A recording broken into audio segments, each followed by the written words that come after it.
Soundstripe. Trying to get a lot of dough. Anything is possible.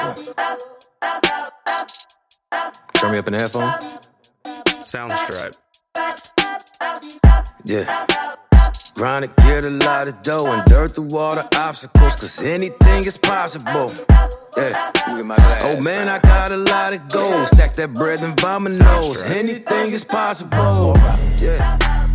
Trying to get a lot of dough and dirt through all the It's No Sports Show. I'm your host, Ricky G. Stanley.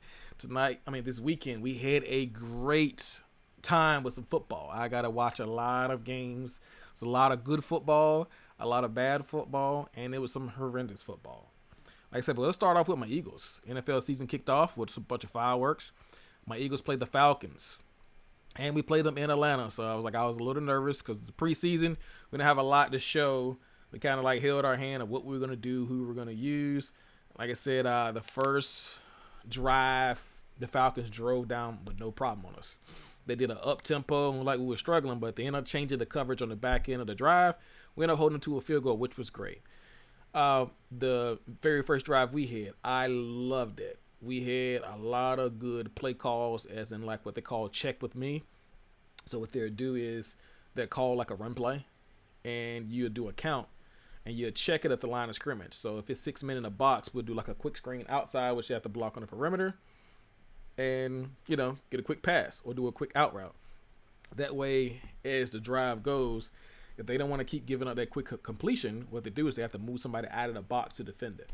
So that was a good setup, and I like the way they did that. Like I said, most times if it's 6 players, he'll go and call a quick pass or get them to come out of the box so we can start running the inside with numbers. Like I said, the defense that bend but don't break, I ain't really used to that.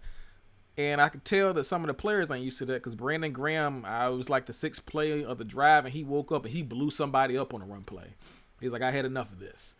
Brandon Graham, I'm watching, and I felt you. I had enough of that too.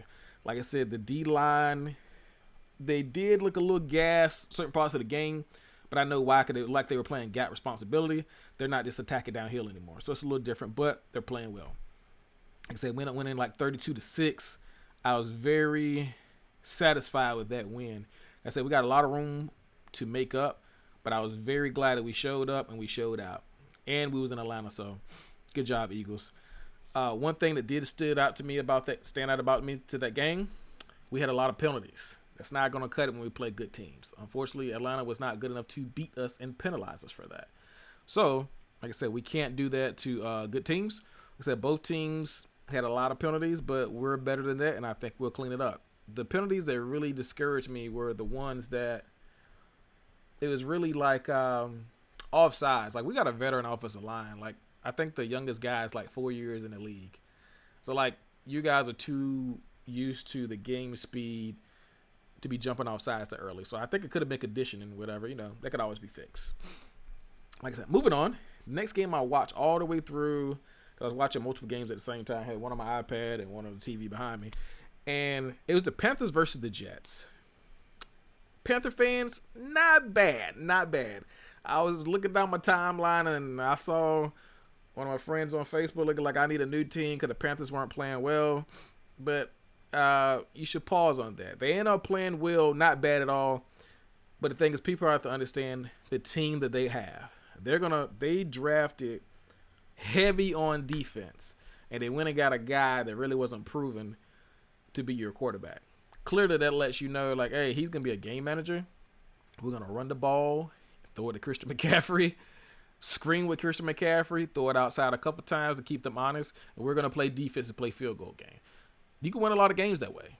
However, with teams with a lot of firepower, you're gonna struggle, so that means you're gonna have to play dominating defense. But if that's what you're gonna put your money on, by all means, I'll still watch it.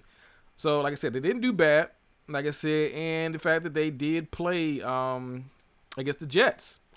Like I said, they were heavy on the play action and good defense. Zach Wilson. I said this before, and I'll say it again. Zach Wilson was not ready to play. That is not his fault. However, I'm looking at the stats. Zach Wilson, if what happened to him this Sunday happens again and again and again, he's gonna have one or two things. He's gonna have an injury, or he's gonna start seeing ghosts, Possibly the third thing, he'll have a lot of turnovers. I didn't like what I saw yesterday. He threw decent yardage, but you're getting sacked 6 and 7 times in your first NFL game. And some of that won't because he was trying to scramble out of the pocket. Some of it he just getting blowed up. Like I said, he was getting throttled. So one time, like I said, I just feel like Zach Wilson wasn't ready. And the fact that they picked him that high, he has to play. One team that played yesterday, I'm not giving them a pass for playing terrible, and it's not the Green Bay Packers.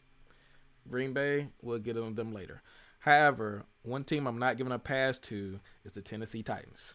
I'm not giving them a pass. First of all, I understand you guys don't have the chemistry for your passing game yet. However, you have a lot of chemistry in that backfield. You are a running football team. Run the ball. There's no way you should get beat, 38-14 or 38 or whatever it was. There's no reason you should get beat that bad. Now, when I initially looked at it, I only saw the highlights, but I went back and watched the game all the way through last night. I was disappointed with the play call. You don't have a scat back. You have a grown man, 6'3", 250 back there. 17 carries, that ain't going to cut it. He needs 25 to 27 carries. That's just carries. I ain't talking about touches. He's not a scat back. Like I said, I know you got, your chemistry with Julio Jones and you're trying to figure out who's going to do what. No, you run the football. I promise you, those passing lanes will open up. They will open up. There's no reason why you couldn't dictate that game. Arizona, I feel like they got a good defense, but they ain't stopping Henry all day. Nobody wants to see a man that's 6'3", 250 pounds coming through the hole for 4 quarters. Absolutely not. And the thing is, if you lose because you were running the ball, you can live with that because that's your style of play. You are heavy on the run, play action, open the lanes up. Julio will be wide open. Brown will be wide open. The slot guy, I think it's number 84, he caught a touchdown yesterday. But run the ball with Derek Lamar Henry. I don't want to see any more. Like, if you run a balanced game, that's fine. But if you have way more passes and you're a running team, Ryan Tannehill is not a 40-pass guy game. That's not his game. He's a little athletic. He do play action. He can throw, but that ain't going to cut it. Like I said, I was very disappointed. However, I have the Cardinals coming out of the NFC West behind the Seahawks. But to beat the Titans, and yeah, that was just a little disappointing. But like I said, they threw the ball 32 times. So the Cardinals had a very balanced attack. They were very promising with their attack. They ran the ball 33 times and only passed it 32 times. He was very efficient. The execution on their play selection was almost flawless. Like I said, he had like 1 interception, I think. Like I said, Calamari, good job. D-Hop, you showed why you're still number 1 on my receiver list. Ain't nobody outside of Tyreek Hill gonna really top that. D-Hop, you are still number 1. Now, the last game I watch, this is the most stood out game to me. I ain't gonna lie. Patrick Mahomes, you a bad man. And don't get me wrong. Like I said, he played not up to the Patrick Mahomes level in the first half, but the Browns are not the Browns that we know of old. And they got after him. And they attacked. However, they switched it up, what they were doing, getting the ball out a little quicker, taking what they're giving them. And I think they lost their safety to some BS, and they started attacking that. And like I said, Nick Chubb, he coughed up one. And I think Baker threw a late interception. And we're going to get to that in a minute. However, I'm going to look at some stats right here. As for the Chiefs, like I said, they played okay. But to be honest, the Baker Mayfield interception was sheer luck. Baker Mayfield was trying to get away and throw it out of bounds, but he got tripped. And he didn't get it enough behind it and ended up getting picked off. It's supposed to went out of bounds. Like I said, that throw, I just felt like it wasn't fluke, but it was just one of those things. It's like, it happens. Like I said, he got tripped up. So, unfortunately. But as for the Chiefs, Tyreek Hill, you are the man that I thought you were. Lord, he had 11 catches. Not 11, 11. for 197 yards. If you know you can't defend him, it's time to double him. And he was out there cooking them like grits on a Sunday morning with a side of eggs. Oh, my goodness. Like I said, he had 11 for 197. Patrick Mahomes showed us, hey, this is why I already got a ring and things. So, like I said, he's a bad man. He's a bad man. Tyreek Hill, I see why you ain't take a pay cut. You owed all that money. Because single-handedly, if out of that 327 that Patrick Mahomes had, 197 was a Tyreek Hill. Now, I know, Kelsey, you had 2 touchdowns, but Tyreek Hill did the heavy lifting. But as for the other scores, Thursday we had the Cowboys. They lost to the Buccaneers 31-29. Like I said, my Eagles won 32-6. The Steelers beat the Bills 23-16. I didn't catch that game, but I may check that out this week before Thursday. The Vikings, they lost to the Bengals. Jamar Chase, I saw he caught a touchdown there, so apparently, his eyes were working that time. The 49ers came and finished off the Lions. That is a very interesting game. I may cover that one solely by itself because I had a lot of interesting facts that I saw. First of all, I didn't think that the quarterback, the rookie, was going to play because he's supposed to have a broken index finger, but clearly he showed us wrong. The Cardinals won 38-13. The Seahawks took care of the Colts 28-16.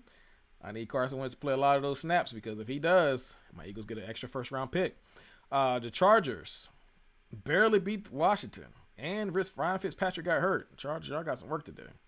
Like I said, the Jets were taken care of 19-14 by the Panthers. The Texans, Tyrod Taylor, shout out to you, coming out of nowhere and giving you a win, 37-21. The Browns lost 33-29. The Dolphins got their first win of the season against the Patriots. It was the quarterbacks of Alabama. It was Tua Tagovailoa and the rookie for the Patriots. They were battling it out. They didn't have a lot of yards, but not bad. The Broncos beat the Giants, which, we kind of saw that coming. But the most disappointing game outside of the Titans were the Packers versus the Saints. Now, I have the Saints coming out number 2 out of the NFC South. However, there's no reason why the Green Bay Packers should have got stomped by them like that. Now, I don't know, if Aaron Rodgers, is a little distracted for some other things or just the Saints are just that good. But if you're looking at these stats, Jameis Winston, he did his thing. He threw 5 touchdowns. However, he didn't even throw 150 yards. So he's not launching bombs out there. He can, but he didn't. Aaron Rodgers was 15 of 28, 2 interceptions with 133 yards. They ran the ball 15 times. That's not enough. Not against them. And they threw the ball 35. Alvin Kamara, he didn't even have 100 yards. Jameis Winston had 37 on the ground. Like, there is nothing outside of just domination on by the Saints defense that I'm looking at right here that the Saints offensively did to blow them out that way. So Aaron Rodgers, I know, there's a lot of things going on in the organization, but the thing is, you cannot allow that to happen because you're one of my favorite quarterbacks. You're not the favorite, but you're one of the favorites. You can't allow that to happen. I know it's just one game, and I'm not going to panic like Stephen A. Smith did this morning. So I'm going to, let you guys get to the drawing board. Jordan Love, let him keep sitting because he's not ready either. And, we're going to go accordingly. But thank you for watching. Be sure to like, comment, and subscribe to XandOSportsTalk. I'm your host, Ricky G. Stanley. It's just the way that it has to be. I'm a bad boy, Mike Lowry, while I'm sipping this Henny. And all of my niggas is with me. Yeah, grind hard, nigga, oh God. Grind hard, nigga, oh God. Yeah. Trying to get a lot of dough and dirt through all the obstacles, cause anything is possible. Hey. Oh man, I got a lot of gold. Stack that bread and bomb nose. Anything is possible. Hey, I grind to get a lot of dough and dirt through all the obstacles, cause anything is possible. Yeah. Oh man, I got a lot of gold. Stack that bread and bomb nose. Anything is possible.